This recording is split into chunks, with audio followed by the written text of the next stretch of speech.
It came without sound, because sound is a thing that requires air, and the place where it appeared had none. It was a shimmer first, a wrongness in the starlight, the way heat distorts the horizon on a summer road. The Calthy warcruiser Vishon's Mercy was running standard patrol along the outer edge of the threshold belt when its long-range sensors registered the anomaly at a distance of 400,000 kilometers. The ship's tactical officer, a veteran of 3 border wars, logged the contact and continued her shift. Anomalies in the belt were common. Most of them were debris, ionized gas, the residue of dead stars. This one was not. It closed the 400,000 kilometers in 19 seconds. The cruiser's outer hull was a lattice of adaptive ceramic plating, layered with quantum-reactive shielding, designed to absorb and redistribute kinetic and energy weapons across a distributed defense matrix that had been refined over 2 centuries of Calthy military engineering. It was the most advanced personal vessel armor in the known galaxy. The shimmer touched it, and the lattice unmade itself. Not exploded, not melted, unmade. The atoms of the ceramic plating, which had been arranged in a particular pattern by a particular technology, ceased to be arranged in that pattern. They became dust, and the dust became smaller dust, and the smaller dust became the shimmer itself, which grew darker and larger with every layer it consumed. The crew of the Vishon's Mercy had 31 seconds from first contact to the moment their last transmission cut out. The transmission was a single word in the Calthy command tongue. It does not translate well. The closest human equivalent is cold, not the temperature, the feeling. I am Harlan Vey, archivist of the Vethic, and I have listened to that recording 417 times. Each time, I hear something new in the silence that follows it. The silence is the part that matters. The silence is what the sable tide leaves behind. This is the story of how the youngest species in the Concord, ranked 53rd of 53 by every metric we used to measure worth, became the only thing in the galaxy that the tide could not eat. It is also the story of how every assumption we had about progress, about intelligence, about the meaning of the word advanced, came apart in our hands while we watched. If you are reading this transmission, then somewhere along the line, a human kept you alive. Let me tell you who they were and what they did and what it cost them. Part 2. My people, the Vethic, are a crystalline species. We do not breathe. We do not eat in the way that carbon-based life eats. We communicate through resonance harmonics. Vibrations pass through silicate lattices that allow a single thought to propagate across an entire population in microseconds. We are, by the Concord's own classification system, a Tier 1 civilization, the highest classification available. We have held that ranking for 9,000 years. I tell you this not from pride. I tell you this because you must understand the world as it was, before the tide, in order to understand what it became after. The Concord of civilizations was, at its height, a federation of 53 sentient species spanning roughly 12,000 light-years of inhabited space. We had a common trade language, a common scientific framework, a common ranking of technological development that determined how seriously any given species was taken when it spoke at the General Assembly. Humans were ranked 53rd. They had been admitted to the Concord only 71 of their years before the tide arrived, and their admission had been contested. The Threnari delegation had voted against them on the grounds that any species which still used internal combustion engines in any context, even ceremonial, could not be considered ready for full membership. The vote had passed humans into the Concord by a margin of 3 votes out of 380. They were tolerated, they were not respected. I will not pretend my own people did not participate in the mockery. We did. The Vethic archives contain a popular comedic resonance from that era, a piece of harmonic art roughly equivalent to what humans would call a stand-up routine, which centered entirely on the observation that human starships still carried paper books. Not data cores, not crystalline memory, paper, pressed plant fiber with ink markings on it. The resonance was funny because it was true. It was also, in retrospect, the stupidest thing my species ever laughed at. The humans, for their part, did not seem to mind. They came to Concord meetings in their patched ships. They wore their uniforms, which were made of cloth rather than the smart fiber the rest of us used. They drank a hot brown beverage called coffee from ceramic cups that they refilled by hand from a pot they brought with them. They were polite. They were patient. They listened more than they spoke. We thought we were watching a species struggling to keep up. We were watching a species that had not forgotten how to live without the things the rest of us could not live without. That distinction was about to become the only one that mattered. Part 3. To understand the catastrophe, you must understand what the galaxy looked like in the months before the tide. We lived in light. That is the simplest way to say it. Every civilized world, every ship, every station, every personal device in the Concord was woven into a continuous fabric of electromagnetic communication. The quantum mesh, as we called it, was the single greatest engineering achievement of the federated species. It allowed a Vethic archivist on a research outpost orbiting a dead star to query the central archives of the Threnari homeworld and receive an answer in fractions of a second. It allowed a Kael'thai war cruiser to coordinate with its sister ships across half a star system without measurable delay. It allowed every member of every conquered species, from the youngest hatchling to the oldest elder, to exist inside a continuous web of information that the previous generations would have considered indistinguishable from telepathy. The mesh was beautiful. The mesh was the proof of our advancement. The mesh was, we believed, the foundation on which all future progress would be built. The mesh was also a beacon, broadcasting into the dark exactly what the tide had been designed to find. The humans had refused to fully integrate. This was the standing complaint against them in every Concord committee meeting for 7 decades. They maintained parallel analog systems on every one of their ships, hand-cranked generators, mechanical clocks, paper star charts, slide rules, semaphore flags, carrier wave radio operating on frequencies the rest of us had stopped using before the Vethic developed crystalline resonance. Their explanation, when pressed, was always the same. A human admiral named Cortez had given the standard answer at the Concord summit of what humans called the year 2387. She had stood at the podium in her cloth uniform, with her ceramic cup of coffee on the lectern beside her, and she had said, "We keep the old ways because the new ways have not been tested by enough centuries yet. When they have, we will trust them. Until then, we keep the candle next to the lamp." The transcript records that the General Assembly laughed, not cruelly, indulgently, the way a parent laughs at a child who insists on bringing a stuffed animal to a formal dinner. The laughter is recorded in the official archive.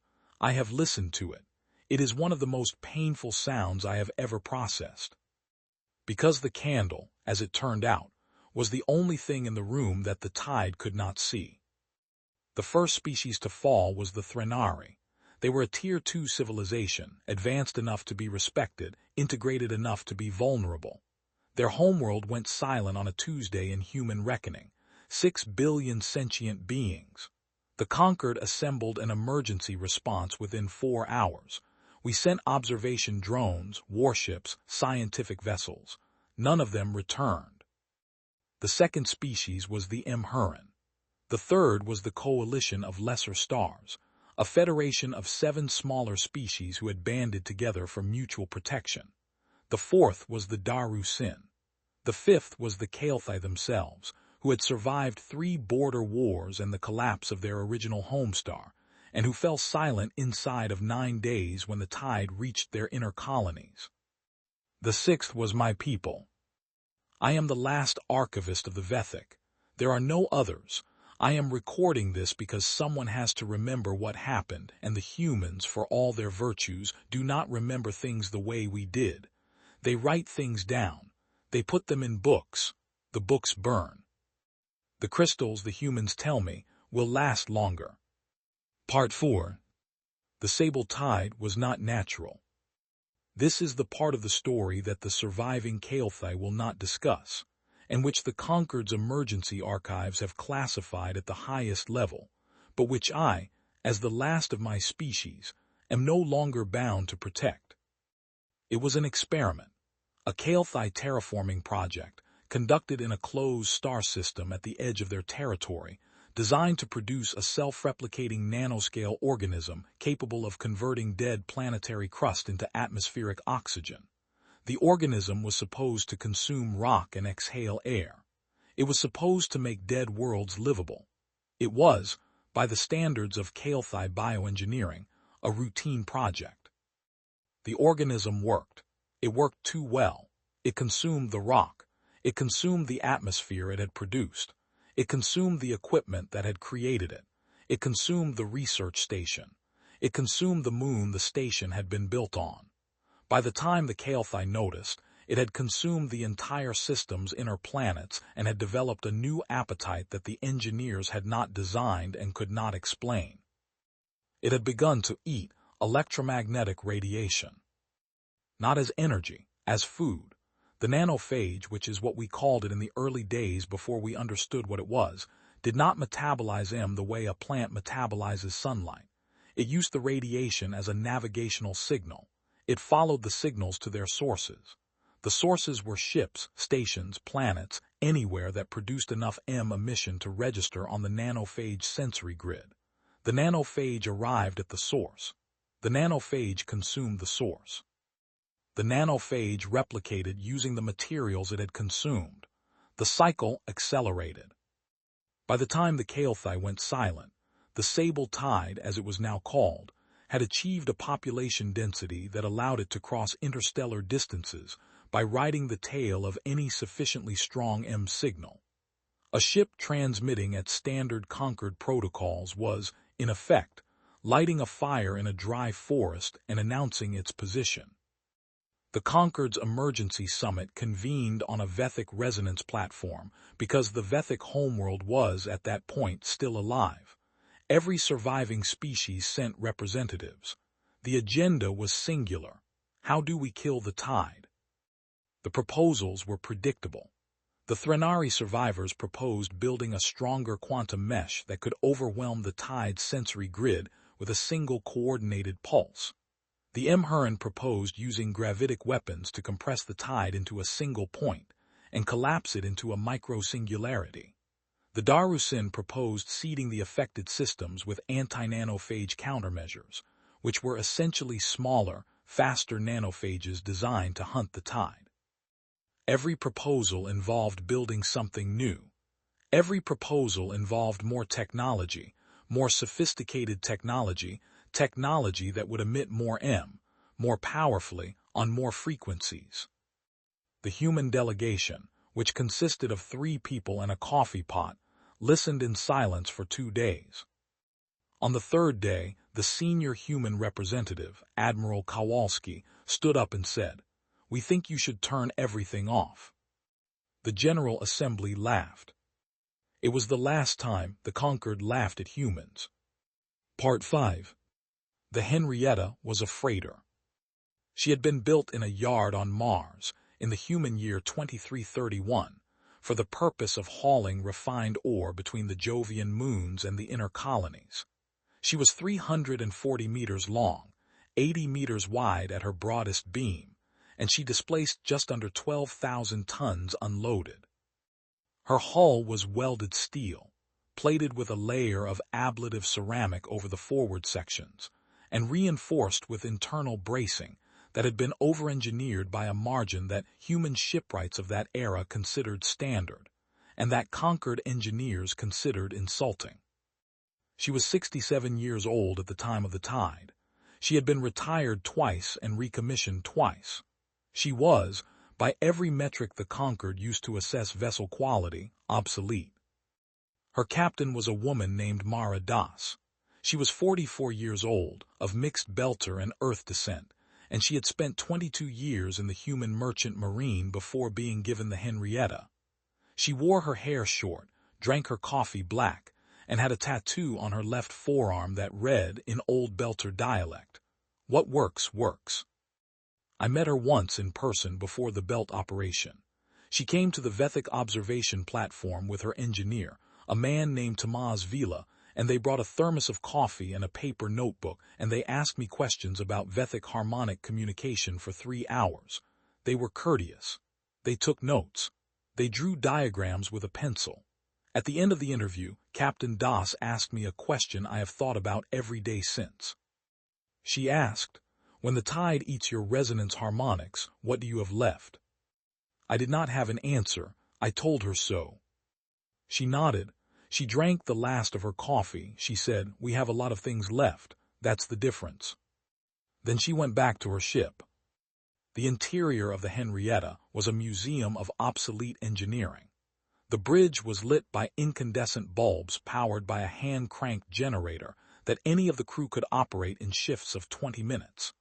The navigation console was a brass and steel mechanism that calculated trajectories using ball-bearing differentials, the same technology that had been used in early human submarines 4 centuries earlier. There was a chronometer on the wall, a real one, with hands and a face, that had been wound by hand every morning of every day of the ship's 67-year service life. There was a paper star chart spread across the navigator's table, weighted at the corners with magnets, and Captain Das kept it up to date with a sharpened pencil and an eraser. The engineering deck was Tamaz Vila's domain. Vila was a stocky man with thick hands and a habit of humming while he worked. His workshop was lined with hand tools, most of them older than he was, and his fabrication equipment included a treadle-powered lathe, a forge that ran on compressed hydrogen, and a workbench scarred by 60 years of use. He could repair almost any system on the ship using nothing more than what was in his shop. He had done so many times. The galley was small. It smelled always of coffee. There were 38 crew aboard the Henrietta, and every one of them drank coffee, and the smell of it permeated the ventilation system, the cloth of their uniforms, and the air in their cabins.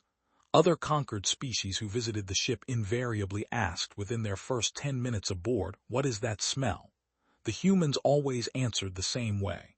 They smiled and they poured a cup and they offered it to the visitor. The visitor always refused. The humans were never offended. The medical bay was run by a woman named Sister Agnes Holloway. She had been a Catholic nun before she had been a doctor, and she had been a doctor for 31 years. She kept a rosary in her pocket and a scalpel in her belt, and she had delivered 17 bobbies in her career, 6 of them in conditions that would have been classified as emergencies by any reasonable assessment. She did not use surgical lasers when a steel scalpel would do the job. She did not use diagnostic scanners when her hands and her eyes were sufficient. She had performed an appendectomy by candlelight twice on different patients, both of whom had survived. The radio room was run by a young man named June Park. Park was 26 years old, the youngest senior officer on the ship, and he was a specialist in carrier wave radio operating on frequencies that the Concord had abandoned 4 centuries earlier. He could send and receive messages in 3 different forms of manual telegraphy. He kept his code keys polished. He oiled them weekly. When asked why the Henrietta maintained a radio room at all, given that no one in the Concord used those frequencies anymore, he would smile and say, "Someone has to remember how." He was right. When the tide came, his radio room was the only communications system in the entire defensive fleet that the tide could not detect. Part 6. The threshold belt was the place where the war would be decided. It was a debris field, the remnants of 2 collapsed star systems whose stars had gone nova within a few hundred years of each other in geological time, leaving behind a corridor of asteroidal and planetary debris roughly 3 light-years long and half a light-year wide. The Concord had mapped it, charted it, and designated it as the only viable approach corridor for any large-scale movement of vessels between the outer regions and the inner systems. The tide, which was now moving in a coordinated mass toward the inhabited core of the galaxy, would have to pass through the belt. There was no other route. The Concord's plan was called the Aegis Initiative. It was the most ambitious engineering project in the Federation's history. Every Tier 1 and Tier 2 civilization contributed ships, materials, and personnel.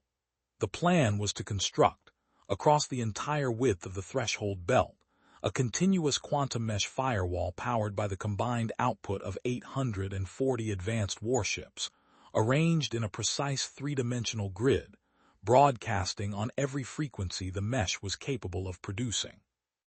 The firewall would, in theory, generate an M signature so overwhelming, so dense, so saturated, that the Tide's sensory grid would be unable to resolve any individual target.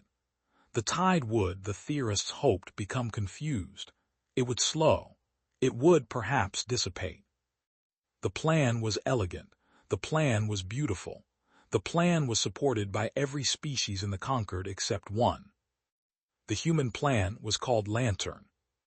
The humans had been allocated 30 ships in the Aegis grid, the smallest contribution of any participating species.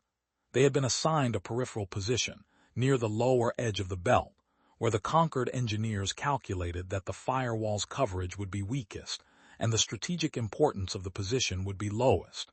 The humans accepted the assignment without complaint. They moved their 30 ships into position. They participated in every coordination meeting. They filed every required report. And then, on the day before the Tide was projected to arrive, every one of those 30 ships went dark. They turned off their engines. They turned off their navigation. They turned off their life support, switching to chemical scrubbers and hand-cranked air circulation.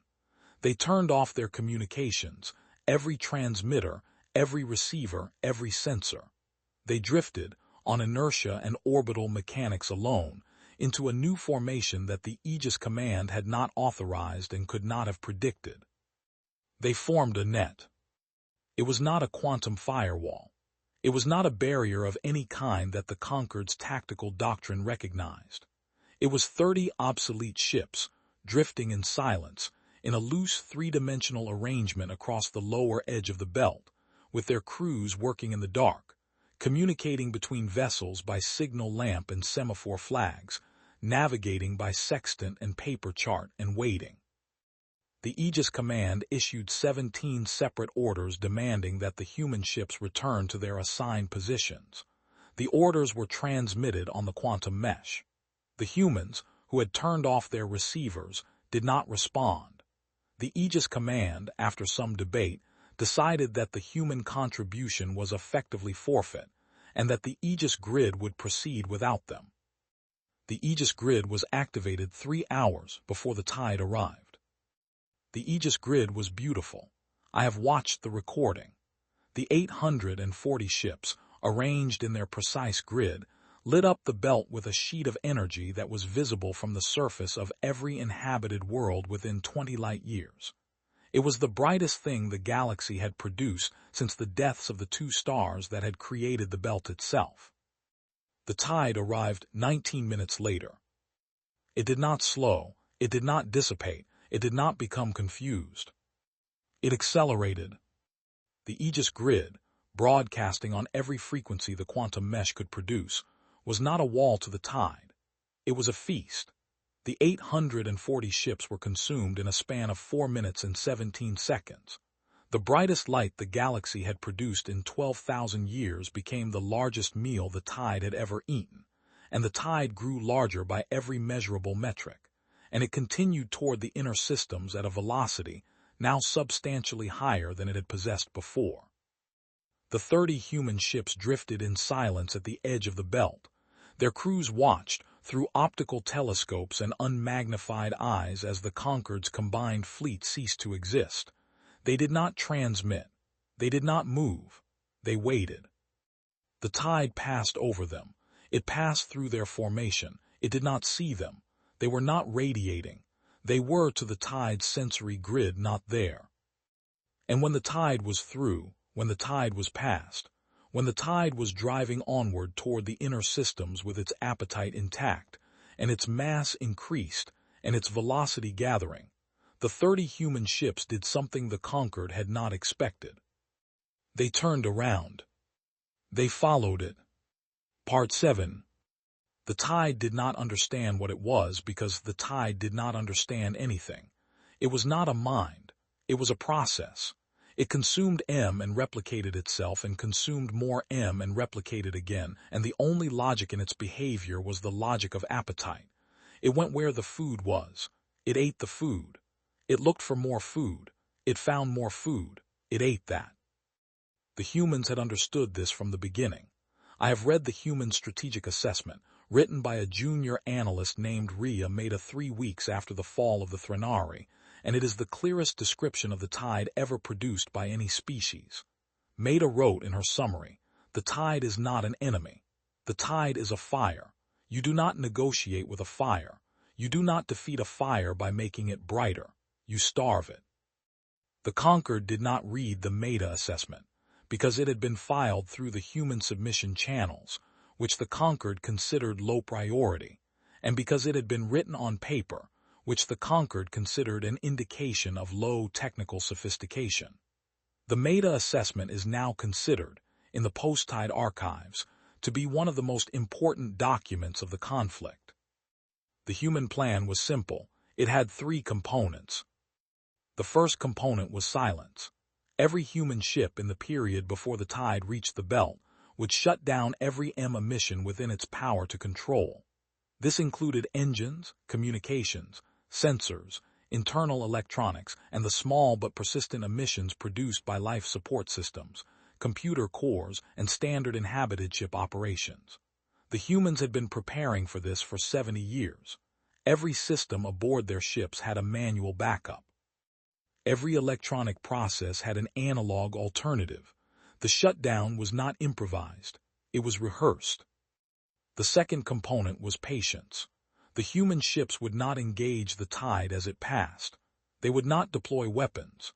They would not attempt to slow or redirect it. They would wait in silence, in darkness, until the tide had passed entirely beyond them, and only then would they begin the second phase of the operation. The third component was the one that nobody outside the human command had been told. I learned about it from Captain Das, in a conversation conducted by signal lamp across the gap between the Henrietta and the Vethic observation craft I was aboard, in the hours after the Aegis grid fell. She flashed the message in 3 languages slowly, because she was not sure I had any of them. I had 2. The third was Old Belter dialect, which I did not know, but which my onboard translation crystal was able to render after some effort. The third component, Captain Das told me, was the spike. The Henrietta had been refitted, in the months before the operation, with a single weapon that the Conquered had not been informed of, and would not have understood the purpose of if they had been. The weapon was an iron projectile, 60 meters long and weighing approximately 14 tons, mounted in a launch tube that ran the length of the ship's spine. The projectile had no guidance system, no propulsion of its own, and no explosive payload. It was a piece of metal, sharpened at one end, designed to be accelerated to relativistic velocity by a magnetic launcher, and fired in a straight line at whatever target the Henrietta's crew chose to point it at. The tide the humans had calculated could not eat kinetic energy. The tide could not perceive a projectile that radiated nothing. The tide could be struck. The question was whether striking it would do anything. The humans did not know. They were going to find out. Part 8. 3 moments. 3 humans.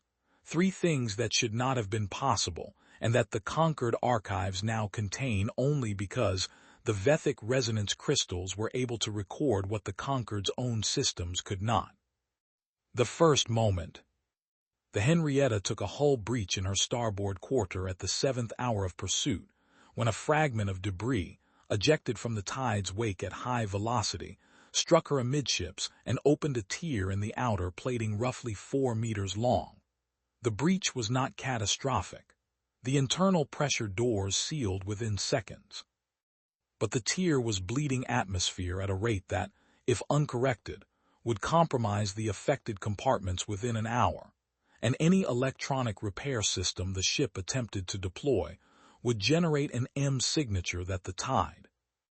even at its current distance, might detect. Bzl went out in a hardsuit. The hardsuit was, like everything else on the Henrietta, an older design. It used compressed gas life support rather than the electrochemical system standard on conquered vessels. It had no powered exoskeleton, no integrated computer, no transmitter of any kind. It was a pressure vessel with limbs and a faceplate, and Bzl went out in it with a hand-pumped welder, a roll of patch material, and a set of mechanical clamps. He worked for 4 hours and 11 minutes in the dark, with the tide's mass visible at the edge of his vision, a black shimmer against the starlight, large enough now to occlude entire constellations. He pumped the welder by hand, 2 strokes for every centimeter of seam, and he laid the patch material in overlapping strips, and he sealed each strip with the welder's torch, and the only sound in his suit was his own breathing and the small mechanical click of the welder's pump. When he came back inside, his arms were shaking from the work. He drank a cup of coffee, sitting on the deck of the airlock with his suit still on. Captain Das came down to meet him. She did not say anything. She sat down next to him and drank her own coffee and put her hand on his shoulder. They sat there for 10 minutes. Then they both got up and went back to work. The second moment. Sister Agnes Holloway delivered a child during the silent run. The mother was a junior crew member named Esperanza Ruiz, who had not known she was pregnant when the operation began and had concealed the discovery from the senior officers because she did not want to be removed from the mission. By the time her labor began, the Henrietta was deep in the tide's wake, running silent, with every electrical system on the ship disabled by command order. The medical bay had no lights, no diagnostic equipment, no surgical lasers. It had Sister Agnes, a candle, a steel scalpel, and a pair of hands that had delivered 17 children before. The labor was difficult. The child was breech. Sister Agnes turned the baby by hand, with no anesthesia other than the small bottle of brandy she had kept in her personal locker for 61 years, and she delivered the child by candlelight, in the dark, in silence, on a working medical table in a working hospital bay aboard a working ship, while the largest predator the galaxy had ever known passed within 15,000 kilometers of their position, and did not know they were there. The child was a girl. They named her Lantern. She is 16 years old now. She is studying to be a doctor. The third moment. The tide began to slow in the 11th hour of pursuit. It had reached the outer edge of the inner systems, and it had begun to fragment, sending smaller advance nodes ahead of the main mass to scout for new M sources. The human plan required that the main mass be struck before it could fully fragment, while it was still concentrated enough that a single kinetic impact could dissipate it. Captain Mara Das gave the order to fire the spike.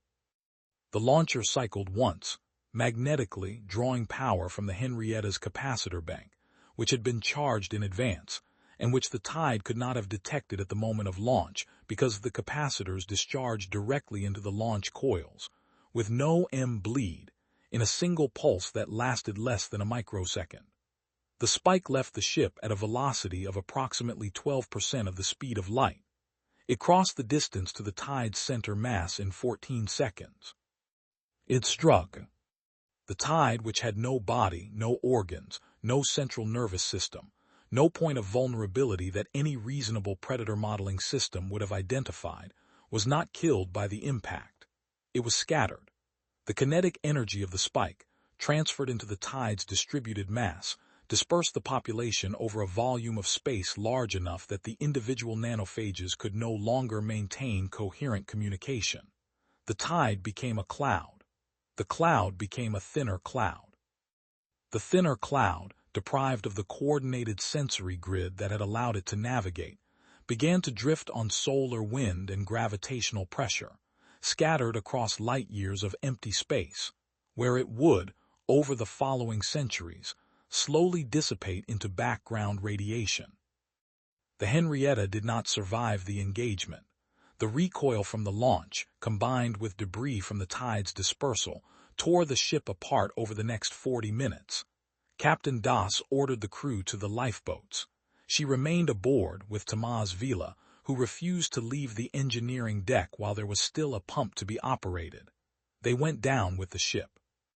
The lifeboats were recovered by the surviving conquered vessels 6 days later. 29 of the 38 crew survived. Lantern Ruiz was one of them. The coffee pot was recovered intact. It is in the Vethic archives now, alongside this recording. Part 9. The Conquered did not survive the tide in any meaningful sense. The Aegis Initiative consumed the military and industrial capacity of every Tier 1 and Tier 2 civilization. When the tide passed through the grid and consumed the 840 ships, it consumed with them the accumulated technological output of 41 species across 2 centuries of cooperation. The losses were not recoverable. The Threnari were gone. The Mhurin were gone. The Kael'thai were gone. The Darusin were gone. The coalition of lesser stars was gone. My own people, the Vethic, are reduced to a single observer, myself. The species that survived were the ones that had not contributed to the Aegis grid in significant numbers. The smaller, the younger, the less integrated. The species that had been ranked low in the Conquered's classification system. The species that had been laughed at. There are now 12 sentient civilizations remaining in the inhabited galaxy. Humans are the most populous of them. They are also, by the only ranking system that still has meaning, the most technologically capable because the technology that survived the tide was not the technology the Conquered had built. It was the technology the humans had refused to abandon: mechanical clocks, paper books, hand-cranked generators, carrier-wave radio, iron spikes, coffee pots. The remaining species have been studying human practices intensively for the past 16 years. The Vethic archives, which I have been entrusted to maintain on behalf of the new Federation, now contain extensive documentation of human analog systems, human manual labor techniques, human craftsmanship, and human cultural practices around the preservation of redundant skills. The remaining species have begun teaching their young to use hand tools, to read paper, to navigate by stars, to sit in silence and listen. We have, in other words, begun to become more like humans. It is a strange thing to admit for a species as old as mine. The Vethic resonance harmonics had existed for 9,000 years before the tide. We considered ourselves the elders of the galaxy. We considered our methods refined, our technology unsurpassable, our wisdom hard-earned. We were wrong about all of these things, in the same way and for the same reason. We had forgotten that the purpose of a tool is to be useful, not to be sophisticated. We had forgotten that the simplest answer to a problem is, often, the answer that survives the longest. We had forgotten that progress is not a straight line, and that every step forward is, at the same time, a step away from something that may, one day, be the only thing that can save you. The humans had not forgotten. They had been mocked for not forgetting. They had been ranked 53rd for not forgetting. And when the moment came, the thing they had refused to forget was the only thing that worked. I am told by the human historians who have been helping me with this record that there is an old phrase in their language: we keep the candle next to the lamp. I quoted it earlier in this account. It is, the historians tell me, an older phrase than the Conquered itself. It comes from a time before humans had electricity, when candles were the only light available, and the phrase was used by their grandmothers to remind their children that the new ways are not always the best ways, and that the old ways are not always the worst ways, and that wisdom lies in knowing the difference. The Conquered laughed at that phrase when Admiral Cortez quoted it at the summit in the human year 2387. I have already mentioned this. I will not mention it again. But I will say this. In the place where the tide was scattered, in the empty corridor of the Threshold Belt, where 840 advanced warships ceased to exist in 4 minutes and 17 seconds, there is now a monument. It was built by the surviving humans. On a small asteroid that drifts slowly through the belt on a path that takes it past the site of the Henrietta's last position every 11 of their years. The monument is a single iron spike, 60 meters long, polished smooth, and mounted on a plinth of basalt. There is no inscription. There are no markings. There is no electronic component. There is, at the base of the spike, in a niche carved into the stone, a single ceramic coffee cup. It is the cup that Captain Mara Das drank from on the bridge of the Henrietta during the Silent Run. It was recovered with the lifeboats. It has been placed on the monument by her surviving crew, by her surviving family, by the children of the people she saved. It is refilled, once every 11 years, by the human delegation that visits the monument on the anniversary of the engagement. The cup is always full when they leave. I do not know if they expect anyone to drink it. I do not think they do. I think they leave it full because that is the kind of thing humans do. They leave the candle burning. They leave the cup full. They keep the old ways next to the new ways, and they do not apologize for either. The galaxy is theirs now. They did not ask for it. They did not want it. They saved it because someone had to, and because they were the only ones who still knew how. If you are reading this transmission, then somewhere along the line, a human kept you alive. I told you at the beginning that I would tell you who they were, and what they did, and what it cost them. I have told you. The rest is yours to remember.